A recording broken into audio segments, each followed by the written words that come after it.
This episode of the Small Business Conversations podcast is sponsored by Nedbank Small Business Services. This is Small Business Conversations with Akona Machoba, unlocking essential advice, opinions, and key issues that affect South Africa's small business community. Thank you for tuning in to the latest edition of the Small Business Conversations podcast, Moneyweb's weekly SME show highlighting critical issues affecting South Africa's small business environment. Today on the podcast, I am joined by the CEO of the Franchise Association of South Africa, Fred Makgato, and we will be speaking about the findings of their latest franchise survey. At its core, the survey assesses the industry to get a sense of the state it is in, the challenges the industry is contending with, as well as trying to identify the green shoots of opportunity that exist within the franchising industry. Welcome to the show, Fred, and thanks for joining me. Thank you for welcoming us, Akona. Pleasure to have you on the show.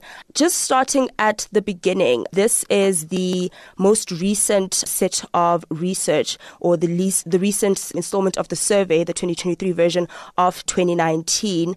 And in that span of about 4 years, there's been quite a lot that has happened in our economy, with a lot of tail-spinning events that have had quite an impact on businesses. You can name whichever crisis that has come within that time that has surely has an effect. Can you just speak to me about the 2023 survey and its return with a stronger sample engaging over 300 franchising participants? How does the larger sample size shift understanding of the industry? And maybe you can talk about what kind of nuances were discovered this time around compared to the 2019 installment that were not necessarily prominent in that survey. Let me maybe just start by indicating why we did the survey, because I think it's important. In your opening remark, you did indicate that this is one of the first installments of the survey since 2019. It's true. And that is a long time. And during that time, we had lots of disruptive issues. So for that, let's thank ABSA for coming forward and sponsor this survey, because this survey is not that cheap, if one could put it that way. It required lots of resources, time, and energy. So 2019, as you'll have seen in the intro, the sample was lesser compared to this time. And the reason for that is that you wanted to get a real picture of what is happening on the ground. Unlike doing a desktop sample, you needed to get more participants involved to get clarity on real issues. So that is why we requested that the sample be bigger, be inclusive in nature, if one could put it that way. You wouldn't want to take a smaller sample and triangulate it to the larger pool of areas. So I think the difference and the importance of that is that now we've got a sense of what is really happening on the ground and what the impact is and what is the expectation and what is the real feeling. So we are happy that we have conducted the survey using that number of sampling. Great stuff. And speaking to about those findings that or the greater sense that you've gained from this larger sample size compared to 2019, can you speak to me about the key findings then the survey came up with from the people that you and the franchises that you spoke to? What were the major issues that came out of that? I'll give you one is optimism. You know the era where we come from, COVID-19, large number of individuals passing away, health sector depressed, businesses closing, and so forth, anxiety. But we found that franchisors and franchisees are optimistic about the survival of their business. And this is in the nature of the model that is applied. In 2019, the expectation was 89%, or the optimism was 89%. In 2023, it's 98%, where business or entrepreneurs believe that their businesses are going to survive and have survived. 2, the number of years in business. We know with COVID-19 was extremely disruptive, but we have seen in franchising that the businesses that are there have been in existence over a period of 10 years. And we know that in terms of the SMME index in the country, that small businesses don't survive more than 5 years. So they tend to close. But in franchising, we've seen the longevity of the business that exists beyond 10 years. the number of franchise the system though dropped. In 2019, it was 113, and now it's 727. And we understand the reason for that because of the unpredictable nature of COVID-19. Some entrepreneurs had to innovate, some had to change the model to do other things. And we got notices from members as to why are they changing, why are they moving away from franchise, because some they really relied heavily on energy, and we saw that logistics were heavily affected under hard lockdown. Then we have the number of franchise outlets. It increased because now we saw larger enterprises opening more stores and attracting more franchisees. And that is good because when you see larger businesses grow, it means that now they create more sustainable jobs. Because if you are aligned with a bigger business, the chance of failing are very slim. The risk is very slim. But then we saw a major contribution to the GDP, which is, I think, very encouraging. In 2019, our contribution was 13.4%, which translated into 734 billion. Now we have seen an increase of 15%, which contributed 999 billion. I mean, the difference of 200 billion is not a small amount. That shows that we can even do more.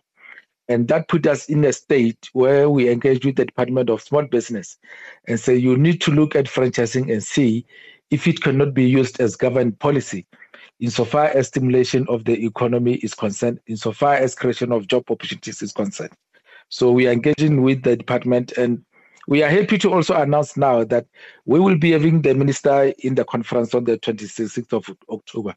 These are some of the issues that I think that the department is also taking notice. But one of the most important aspects, for far too long, we have seen entry into the franchise sector being inhibitive in terms of Black entrepreneurs or previously disadvantaged individuals. But now we've seen that the number has increased in terms of Black ownership, in terms of franchisee ownership, in terms of supply chain, which I think it works well for this sector.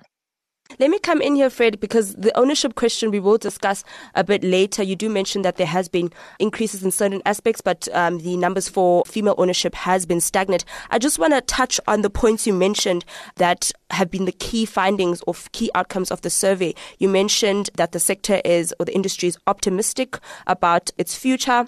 You mentioned the better economic contributions that we've seen in the 2023 survey, as well as how the franchisees in the industry have stayed in business for much longer, kind of defying the odds there for what we know for SMMEs that don't really make it to their fifth birthday. And I'm just wondering if at all the optimisticness of the industry is driven by maybe the support system that the franchisee ecosystem offers businesses or franchisees that enter the industry. Could that be maybe a positive that other SMMEs that are alone or they're just driving their businesses by themselves without the support of a bigger, larger company like a franchisor, could that play in any way in helping the industry kind of defy the odds of what we know for SMMEs right now? In fact, that is the critical aspect of franchising. Because remember, if you are a franchisee, you buy into an existing business that the franchisor has established, has tested, and has proven to be working. So when you are a franchisee, you buy into that ecosystem where you have suppliers that are established. You have systems that have proven to be sustainable. So the support from the franchisor is critical. Unlike if you are an independent entrepreneur where you are on your own. If anything go wrong, then you don't get any support from anybody. So I think the business model on its own proves to be sustainable in that you have franchisors and other franchisees who are part of the network, because now you have put resources And this is very important. And then you also mentioned working with the department in how they approach small business development and kind of using the franchising model to help support better growth in the SMME sector. And I'm just wondering, how exactly would that work? How does the association imagine that to work? Because not every SMME really identifies or connects with an already existing corporation. Then let's look at our model now. In South Africa, we have the Department of Small Businesses. We have the DRTC. We have all this array of the departments. But we have one voice. One voice is that SMMEs are the backbone of our economy. And this has proven all over the world that SMMEs contribute to the economy of major countries like USA and UK and so forth. So now, we have SMMEs that are failing at an alarming rate. We have unemployment that is soaring. We have youth who have gone to school who are thinking that by going to school they're going to get jobs, and they don't get jobs. The level of poverty is high.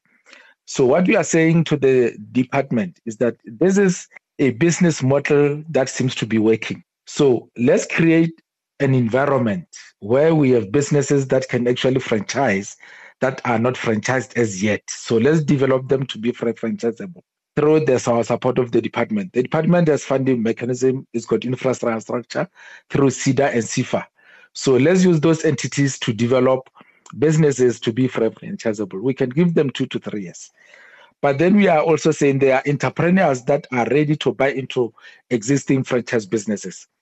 Let's create a conducive funding business model for entrepreneurs who want to go into franchising. So that is the approach. And what we have also identified is that in most cases, you'll find that when a franchisor has identified a suitable franchisee, the processes of getting funding from the department is slow, and that tends to affect those investment opportunities. So we have proposed to the department that let's smoothen the process of approving applications that come from franchisors who have approved franchisees. So I think with that collaboration in nature, we will see more uptake of new investment opportunities in franchising. And I think this is one of the issues that the minister will touch on in the conference on the 26th of October.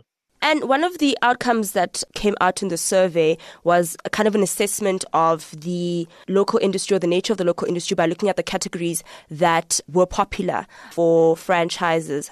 And the key categories that dominated, it was the fast food and restaurants, retail, buildings, offices and home services, as well as the automotive product and services categories. Yes. All of these had above 10% each in terms of the share that they took of the local franchising industry. And I'm just wondering what it is about these categories that makes them so dominant or so attractive.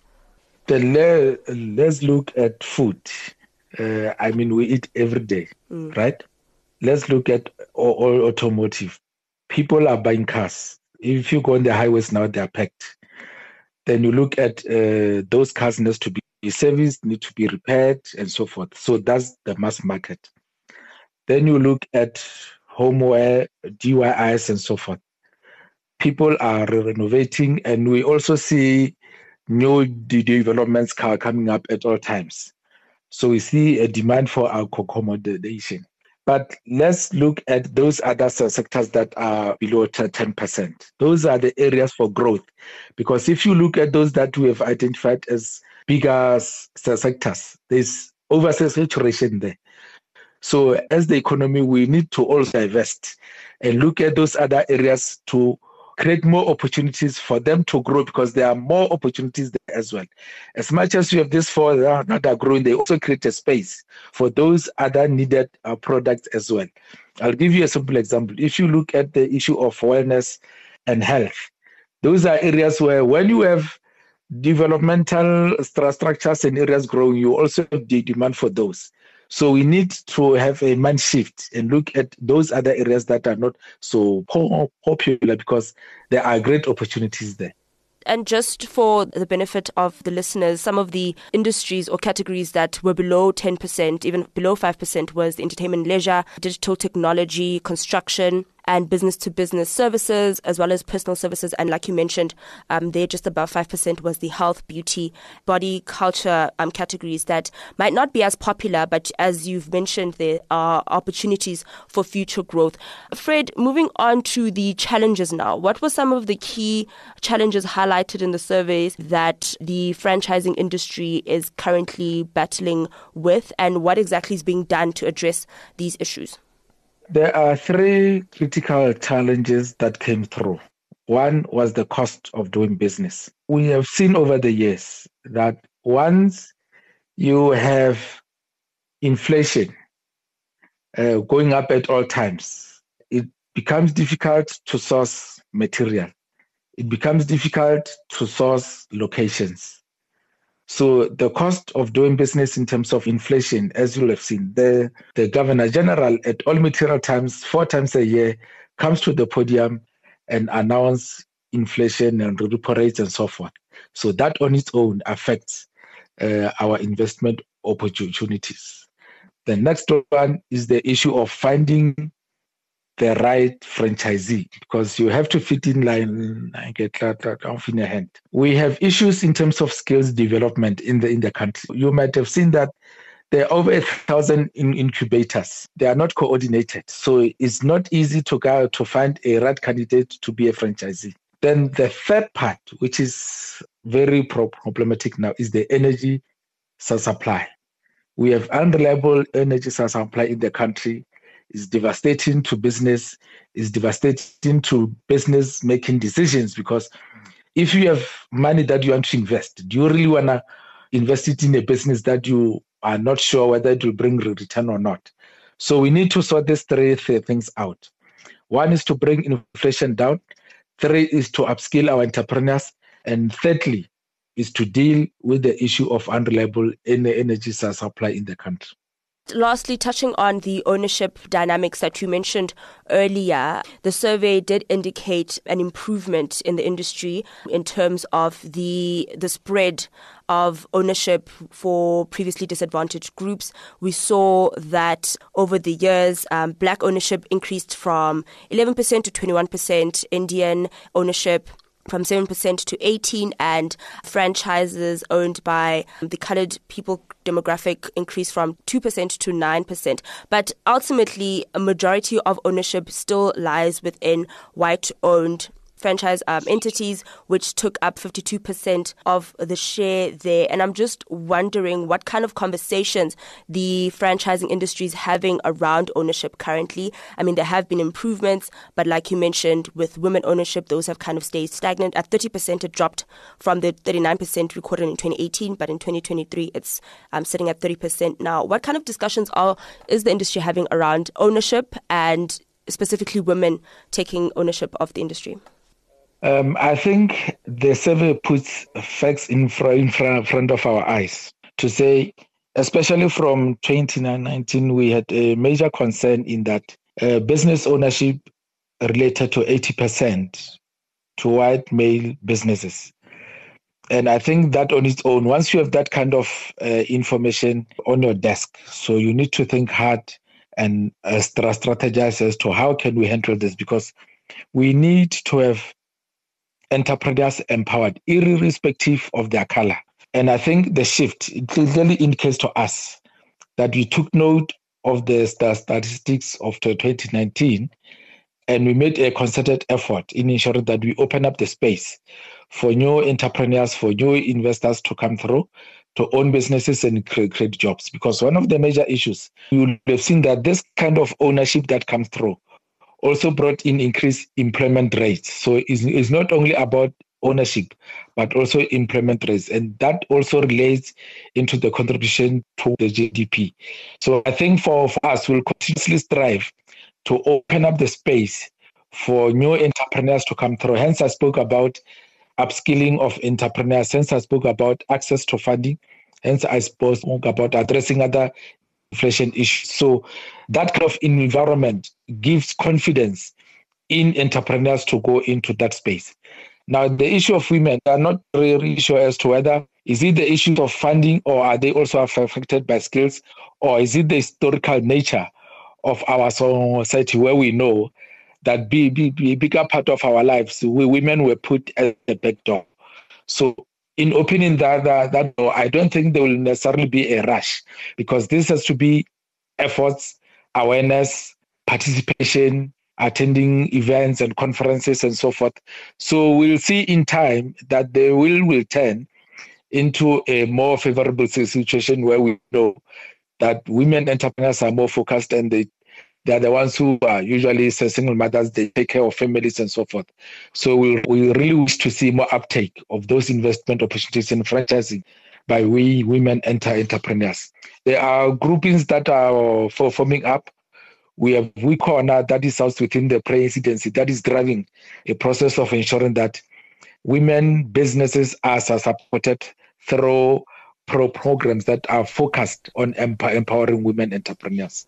And just on that point, I'm just wondering in terms of the efficacy of the strategies that we've put in place as an industry when it comes to empowerment and kind of increasing ownership within the space. Obviously, it is a continuous effort that we constantly have to work at it and put in measures in place so that we can see those results. But I'm wondering, at what point do we say, okay, we need to change tact because what we're currently doing is not working? At what point does the industry have to reflect on that? I wouldn't necessarily agree that what you are doing isn't working, because if you look at 2019 up to now, we come from a very, very difficult period. We had COVID-19 and we are still under it, even though the regulations are out. We come from riots. The disruption of logistics cannot be undermined. It was very massive. It affected the whole country. We come from floods that also contributed massively to disruptions in terms of logistics. And that Durban is a hub of our logistics that supports the economy. So those events on their own, they are not small in nature. So what we need to do is to build on what we have managed to go through from those events. So I think that is where we will actually see improvement. And we just pray and hope that the war in Ukraine and Russia comes to an end, because that also played a part. Now we have a new event, Israel and Palestine, that is coming up. So we are just praying and hoping that we don't get these major events coming through. And we hope that we could see calmness so that entrepreneurs can concentrate on building businesses and creating jobs and alleviate poverty throughout the world. So that is our focus. And that right there is Fred Makgato, the CEO of the Franchise Association of South Africa, breaking down the latest insights into the local franchising industry for us. Thank you so much once again for your time, Fred. Thank you for having us. This episode of the Small Business Conversations podcast was sponsored by Nedbank Small Business Services. If you enjoyed this episode, please download the Small Business Conversations podcast on all our digital platforms, and don't forget to share our episodes. If you want to contribute to the conversation, you can X me at machoba_a, or you can email us at smepodcast@moneyweb.co.za to share your thoughts and suggestions for future conversations. Until next time, goodbye, and don't forget to support a small business near you. You've been listening to Small Business Conversations with Akona Machoba. To listen to more Moneyweb podcasts, go to moneyweb.co.za, the Moneyweb app, or your favorite podcast platforms. Moneyweb, your trusted source for business and investment insights.